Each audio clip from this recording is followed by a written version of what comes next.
Hello mga kananay! Good morning!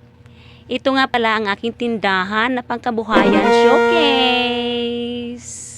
Actually mga kananay, maliit lang talaga itong tindahan namin.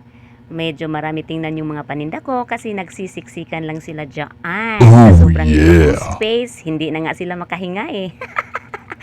Tsaka yung naging puhunan ko dito mga kananay ay bigay lang.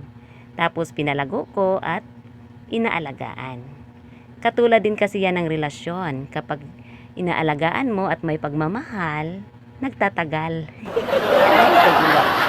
Nasa tapat lang yan ng aming kwarto mga kananay. Ayan, nakita pa yung upuan naming sira na. Hindi masyadong kalakihan yung kita sa pang-araw-araw, pero mas mabuti na ito kaysa wala, di ba?